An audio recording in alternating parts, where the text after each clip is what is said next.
भगवते वासुदेवाय।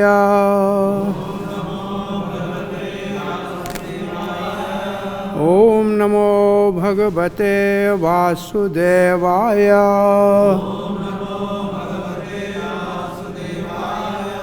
ओम नमो भगवते वासुदेवाय।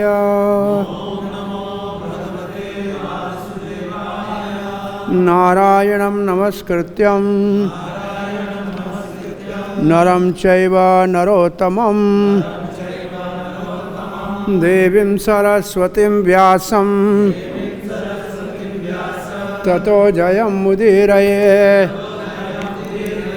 नष्टप्रायेषु भद्रेषु नित्यं भागवतः सेवया भगवती उत्तमश्लोके भक्तिर्भवति नैष्ठिकी। कृष्णाय वासुदेवाय देवकी नंदनाय च नंदगोपकुमाराय गोविंदाय नमो नमः।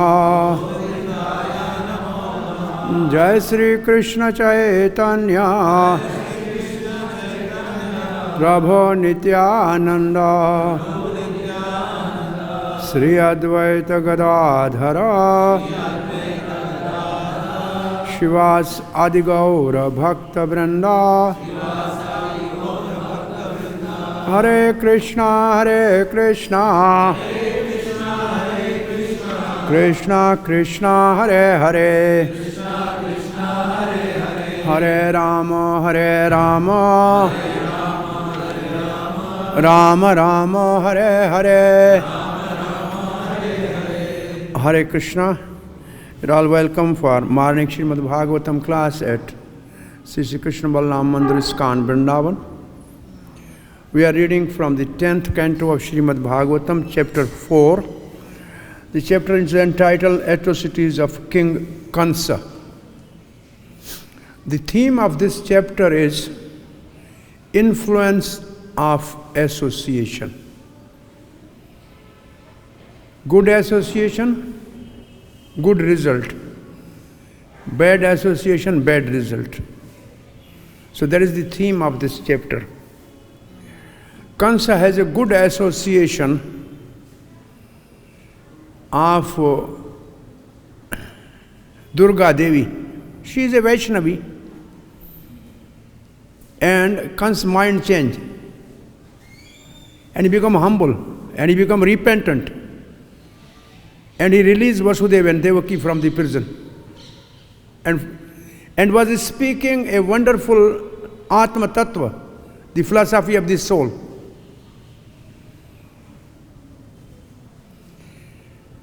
These demons also know the Vedic philosophy, but they can preach only, they can never practice. This is the difference. They preach, they never practice. But as soon as Kansa again had the association of his evil-minded ministers, Chanur, Mushtik,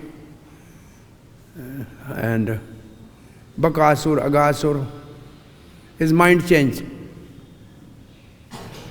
Now what we are reading is, these ministers are glorifying Kansa. And finding fault with the demigods. Demigods are cowards, only you can. Oh, you are so wonderful, moral fighter that you never kill them when they are fearful. Therefore they are alive. Today, these ministers are telling that we have not to fear of the demigods. Other demigods, what to speak of them? They are useless. At least these four, we should be concerned. Vishnu, Shankar, Brahmaji and Indra. They are powerful, but they are not in a position to fight with us. This is the end of their glorification of evil Kansa and defamation and finding fault with the devotees, demigods, and even the Supreme Lord. And from tomorrow onward, they will devise a plan. How? Because they come to the conclusion, even the demigods may not be in a position to fight with us now, but we should not be careless about them. Sometimes they become powerful. So it is better now kill them when they are weak. So this is their plan. And how they will design the plan, that will come in future discussion. So we are reading this verse 36. Who is speaking? Evil ministers of the Kansa. Kim akshema shurai vibuddhai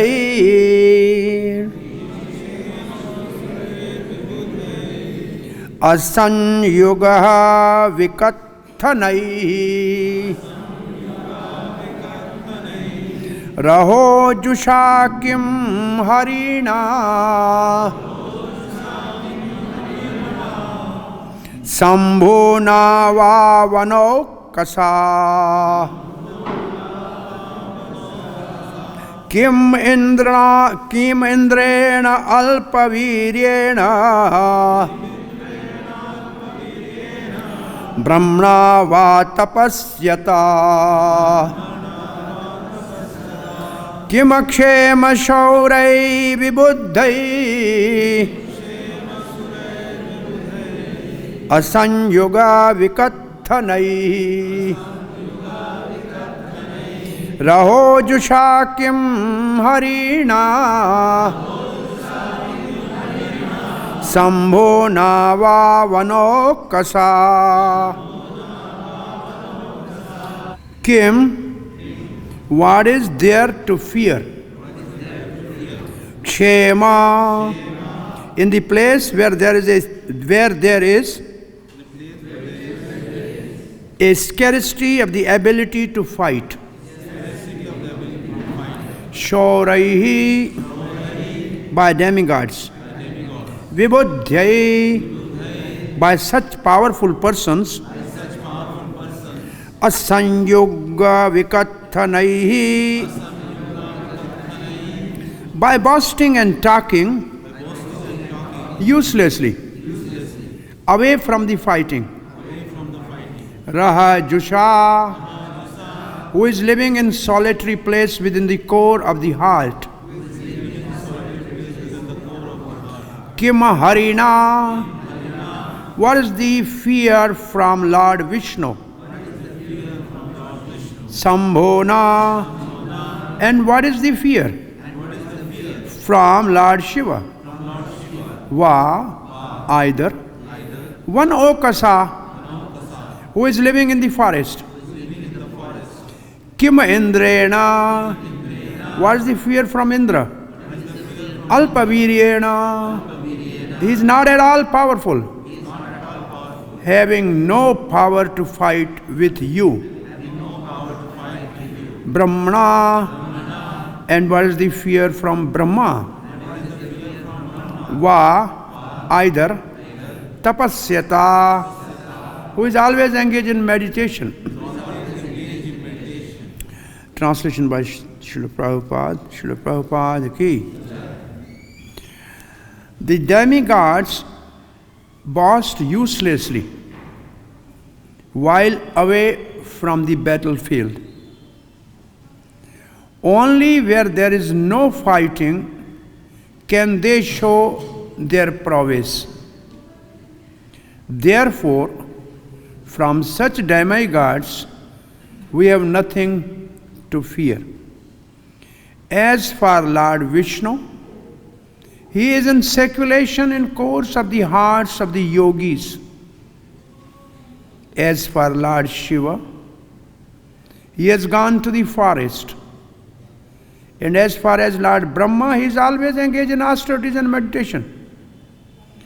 The other demigod headed by Indra are devoid of prowess. Therefore, you have nothing to fear.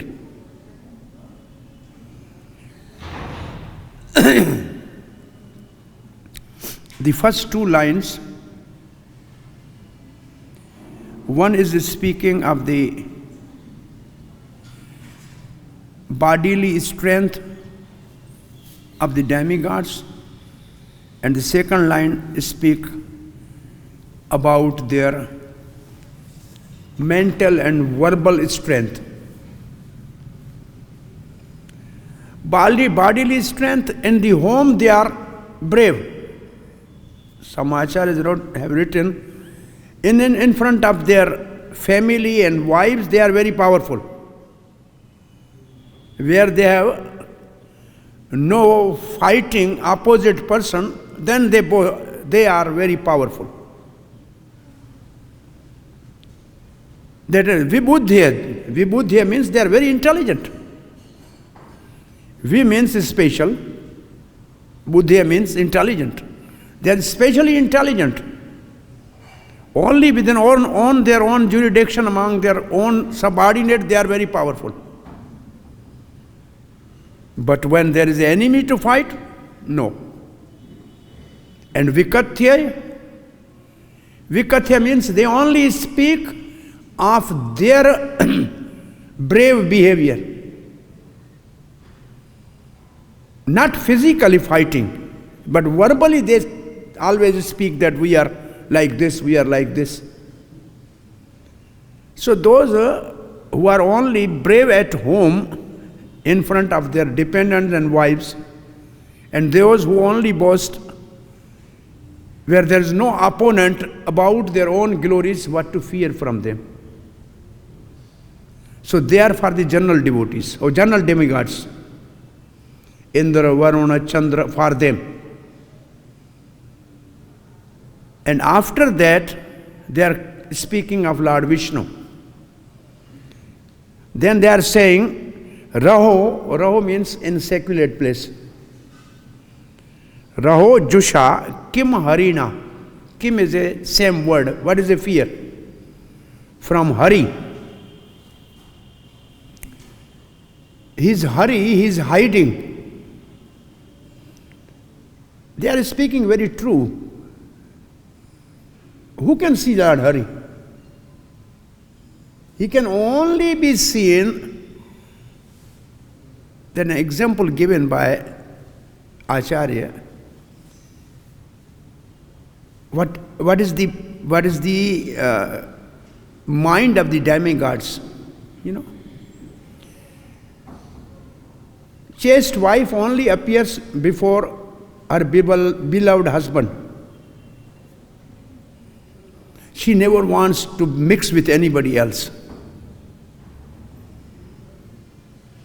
So Hari only appears to his dear devotees. He does not appear to anybody else. So he is like a woman, what we have to fear from him. That is what their thought is going on to tell. Hari. He is only available to the Anuragi devotees, those who are devotees. So we are not devotees, so he will not appear before us. What is the problem? So Hari is not appearing in front of. And what is the verse we can quote from Bhagavad Gita for this? Naham prakasha sarvasya yoga maya samavrta. And then Mudho na bhijanati loko mam ajam avyayam. So there is because these are demons. And this verse says those who are more or less like demons and impersonalists, in front of them Lord never manifests. So they are right, they are not wrong. They say, oh, he is hiding in a milk ocean. Who is with Lord? Jai Shri Gaur Nitai ki, Shri Krishna Balaram ki, Shri Radha Shyam Sundar Lalita Visakha Devi ki, Shri Prabhupada ki. Where is Vishnu hiding? In everybody's heart. Where is he? In a milk ocean. Who is there? Only his wife. And from where Lakshmi came out from? Churning of the milk ocean. Right? And where is Lord Vishnu residing? In a milk ocean. At in-laws' house only, hiding there. At in-laws' house. Is not. Hiranyakashipu said, I went to the Vaikuntha to fight with Vishnu. And because of my fear, he was hiding in the heart of everybody's heart. In everybody's heart. So we have not to fear about Vishnu because he will not appear. Shambhu is powerful. He is always fighting with the demons. But he is Vanokasa in a forest. Where is Shambhu? Where is Lord Shambhu? Ilavarth Varsha. And only he is living with Parvati. No male is there. Nobody is allowed to go there and meet him. He is in Ilavarth Varsha. You know, this Jambu Deep has 9 Varshas, and the middle one is a Ilavarth Varsha where Lord Shiva lives only with Parvati. No male is allowed there. No, what to speak of man, even no male creature is allowed there. And who visited this place without this knowledge, and when he reached there, the curse is there, he become immediately, male become female. Who was that?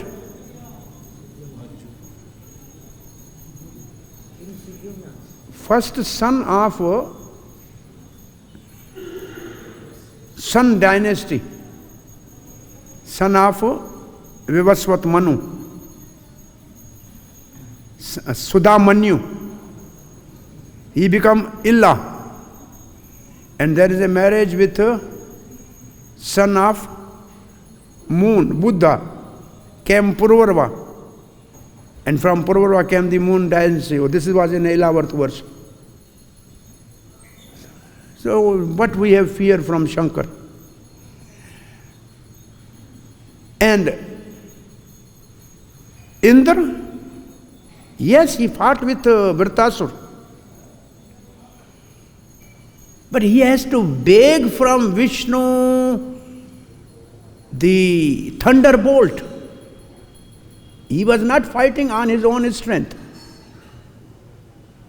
He got the help from some saintly person, Dadichi. He got the bones from there. So he is not himself very powerful. We have not to worry about him. Brahma is powerful. But he is a Brahman. He is doing austerities. And he is not interested in fighting. Generally, we have never seen Brahma fighting anywhere. Right? Brahma, in fighting, is not seen. Shankar is seen, Indra is seen, Lord Vishnu is seen fighting, but Brahma, he has more than enough on his plate about creating so many type of varieties, so he's always busy with that. And he's in meditation. They are saying tapasya. Brahma is the first created being. He got the order directly, tapa. So he is the personification of tapasya. He started doing tapasya. And he was in meditation. There is in second canto of Bhagavatam. Narad said, my dear father, Brahmaji, you created this whole universe. This universe is like a walnut or a amlik of fruit on you, the palm of your hand. It means it is within your fist. So you are the master, you are the creator. But I have one doubt. You are always in meditation. You are meditation on whom? Is there somebody else higher than you? It means Brahma is always in meditation. And Shankar is only two business. Lord Shiva has two business. Either in meditation or in doing Krishna Katha. There was no third business.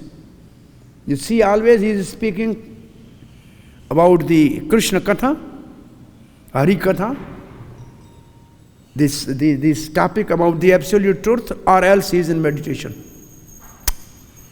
Only somebody can ask him to fight, then he might come sometime, but not. So we have not to fear from all these. They are not a threat to us because of their different. If these four are powerful, no doubt. Other demigods, they are not. There is same thing. The demigods themselves were saying when Hiranyakashipu was here. When Narsingadev appeared, then all the demigods were saying, well, thank you very much. Everybody had got the chance to speak, to pray to the Narsingadev. But Vayudev said he was calling me and asking me to fan. Indra said he was asking me, I'm not having rain, he was having rain on his own power. All the demigods were fearful. And where are the all demigods? They are living on heavenly planets. And Prahlad Maharaj tells to the Narsingadev, why the people are mad after going to the heavenly planet? All those who are living at the heavenly planet were fearful of my father. So what they will gain there? They were all fearful of my father. Why people want to go to the heaven? But these three, even the demons, they say this Brahma, Vishnu, Mahesh, they are powerful, but they are not in a fighting spirit all the times. Some or other, they are not speaking much ill about them. For other demigods, they have used the two words. They are vikathanai. They are only boasting. They are only speaking when there is no fighting, boasting, all that. But for this, they have used the words which are respectable. Harina Rahojusa, he is hiding. Shambhu Vanokasa, doing austerities in a forest. Brahma Tapasa. So they are not doing, not using any ill word against these. This is when Lord Shiva was fighting with the Tirupura, the demons, they had the three spaceships up in the sky, the golden, platinum and silver what. And she was not able to kill them. He was killing them and again they were coming back in life. So what was the secret there? There was a pond of nectar. Whoever was dying, they were just dipping in the nectar and they come again to life. So Shankar was actually puzzled. What is this? I am killing all the time and they are again getting back life and fighting. Lord Vishnu thought that, well, Shambhu is a Param Vaishnava. He is doing the job for the benefit of the demigods, devotees. What is happening, he don't know, so what can I do? So Lord Vishnu become a cow and Brahma become a calf. They went to those three ships and they drank all the nectar. Srila Prabhupada writes, even the demons were respectful to the cows and calf. They were not killing. They were seeing, but they were not killing. When the nectar was exhausted, then Lord Vishnu appeared there. He gave the bow, a celestial bow and all, the special choir to Lord Shankar, and then Lord Shankar finished these 3 puris and his name became Tripurari. 3 Puri, Ari means enemy of the 3 ships. So they do fight. But you have not to fear from them. So they concluded this. In purport, Srila Prabhupada's Kansa minister told Kansa that all the exalted demigods had fled in fear of him. One had gone to the forest, exalted. Prabhupada, these are the exalted 3. Indra is also included in them because he is the administrator demigod, and he is selected by God himself during the Manvantar. Every Manvantar the Indra changes. In one day of Brahma, in 14 Manus, in every Manu's time there is a one Manvantar incarnation of Lord Vishnu. He selects one person who is qualified to be Indra, one who has done Sat Kartu. Sat Kartu is a qualification for Indra. Sat means 100 and Kartu means Vedic sacrifice. Then he is eligible to Indra, to become Indra, but it's not that he can be Indra. He will be selected by Supreme Lord as a Manvantar avatar. So Indra is a post, name of the post. It's not a name of a person. The Indra who is ruling now is Purandar. Purandar is ruling now. And the next Indra for the next Manvantar is going to be Bali Maharaj. Sometimes there is no eligible person for Indra. In that case, Supreme Lord himself acts as Indra, like Yagya. He was acting as Indra. When Rishabdev was ruling the planet, Yagya was the Indra. So they are giving respect to the Indra because Indra sometimes Supreme Lord become Indra. He is Indrari Vyakulam Lokam Mridyanti Yuge Yuge. So the Bhagavatam says Lord Sri Krishna is very affectionate to the demigods and name of Indra is there. So Indra is very, well, somehow he is doing so many disturbance in the austerities of so many people, but still he is one of the powerful demigods.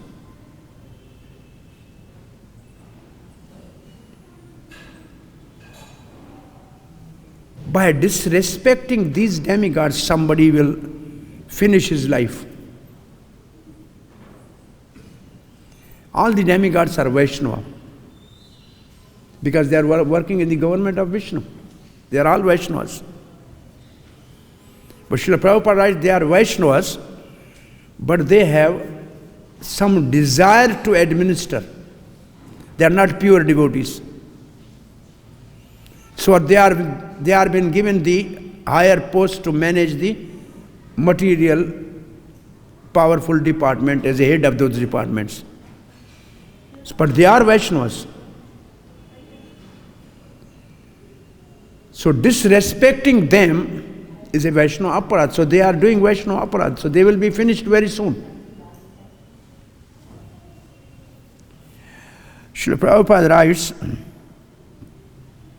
one had gone to the forest, Lord Shiva, and one to the core of the heart, Lord Vishnu, and one to engage in tapasya, Lord Brahma.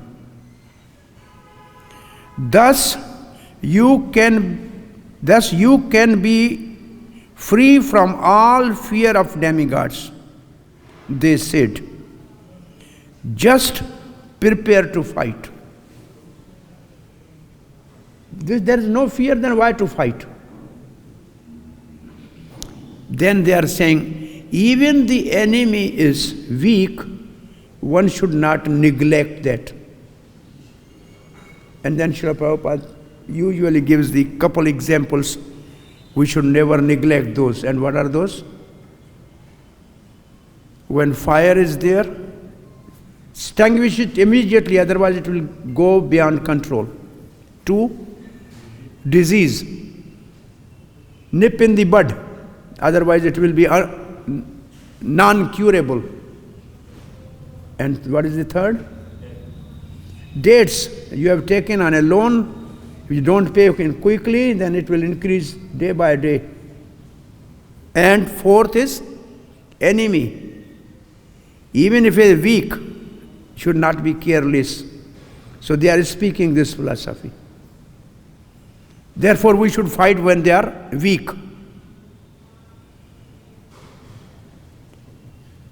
It is strange, the demigods and the demons, Daityas, they are son of the one father Kashyap. Both are the children of one father Kashyap, but the mothers are different, Diti and Aditi. All the Aditya are the demigods, and all the son of Diti are the Daityas, are the demons.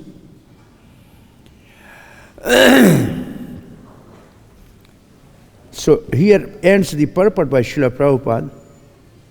Few lines only. Any question or comment?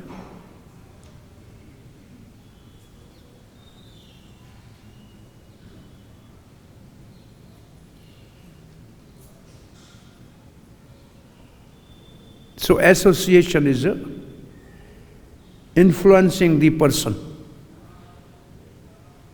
Bad person can be good person in a good association.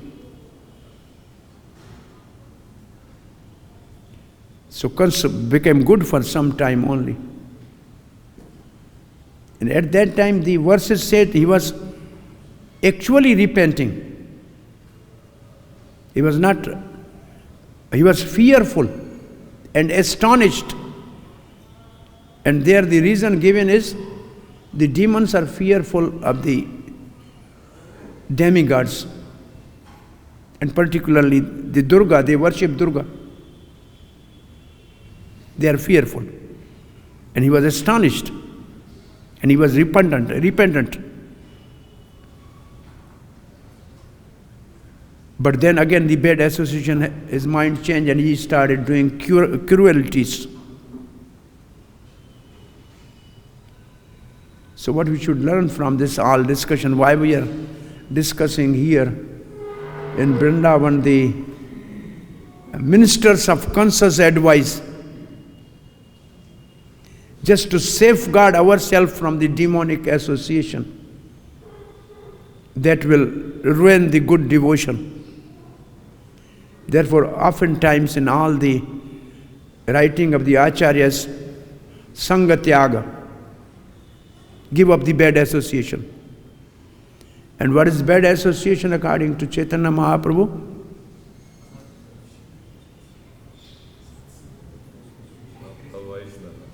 Sorry? Avaishnava. One is Avaishnava, one who is not a Vaishnava.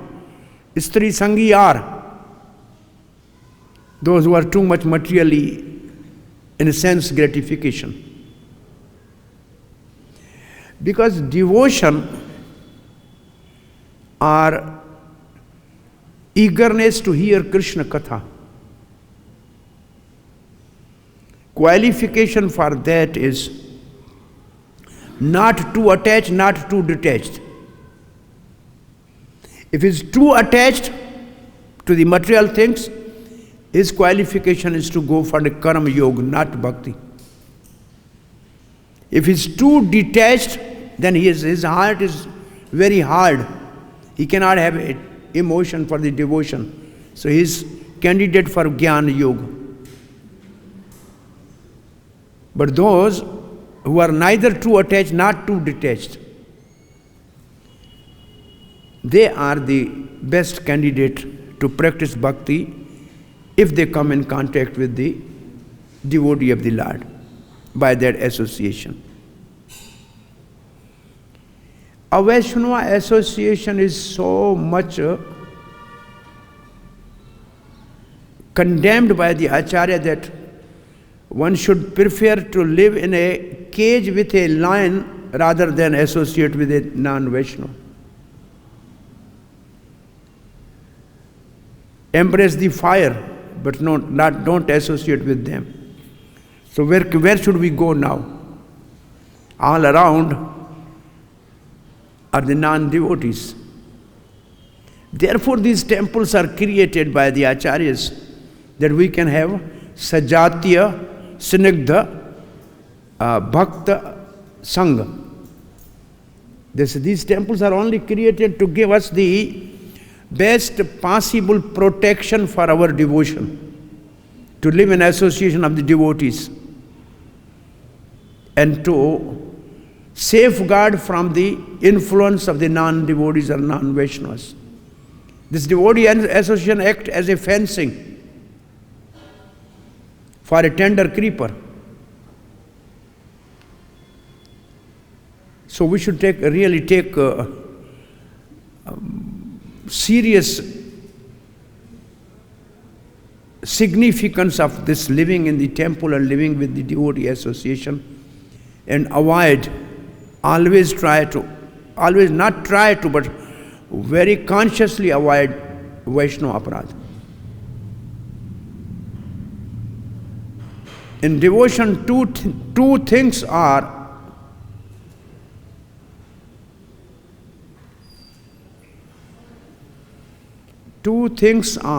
creating the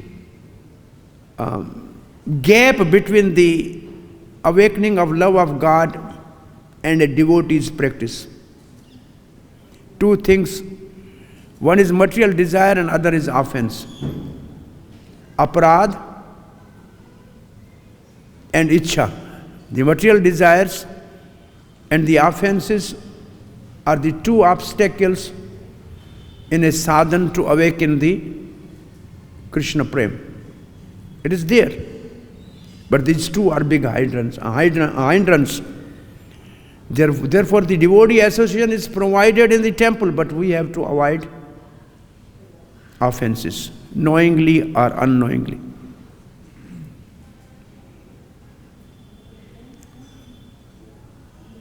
So somehow, this concerns minister will speak a little more, and you have to hear a couple more verses. They will say, this Vishnu, you have to kill the Vishnu. Then wherever he is hiding, in whoever's heart he is hiding, finish that person. Then he will not have a place to live, so he will be dead. So where the Vishnu living? Vishnu is living in where Brahmanas are chanting Bhagavatam, where the cows are protected, where the sadhus are doing meditation. But finish all this, Vishnu is automatically finished. And Srila Prabhupada writes, this is modern demons are doing also. They are not, and Prabhupada, particularly a couple of the verses coming, Prabhupada said, in our Bombay temple, they were saying, in the early morning, 4 o'clock, even without loudspeaker, we are chanting Hare Krishna, and they are saying, this is an essence. They are demons. They want to stop this. So in Kansa's ministers' advice, Srila Prabhupada is quoting, so many people all over the world is trying to stop the progress of Krishna conscious movement. These are all demonics. But this movement cannot be checked, like Vishnu cannot be killed by Kansa, demon. So Krishna conscious movement cannot be checked by any such outside demonic forces. So only we have to be more strong and determined to push this movement. Prabhupada said, like Vasudeva, he was knowing that Krishna is God, but still he was fearful. So Prabhupada is writing, I am feeling fear that in future some demons may try to stop this movement. But this is out of affection. These 4 or 5 chapters of 10th canto, at least more than 10 times Prabhupada is referring to the ISKCON's mission and mood. 5 chapters, more than 10 times Prabhupada has quoted function of the ISKCON. Why ISKCON is created? What ISKCON has to do? Recently in Bhakti Vedanta, in these 5 chapters when we were discussing and teaching, there was a whole one essay, we have to write the one whole essay about mood and mission of Prabhupada in these 5 chapters. In these 5 chapters, Srila Prabhupada has given ISKCON's purpose in at least more than 10 places. That why ISKCON is created, what it has to achieve, what are the dangers. And in each course, Srila Prabhupada has spoken some different angle of the function of the ISKCON. Hare Krishna, any wisdom, word of wisdom? Thank you so much for such a nice explanation. My question is, as you explained that detached and non-detached, detachment and non-detachment. Deathness? Detachment and non-detachment. Oh, detachment and non-detachment, okay. Yeah.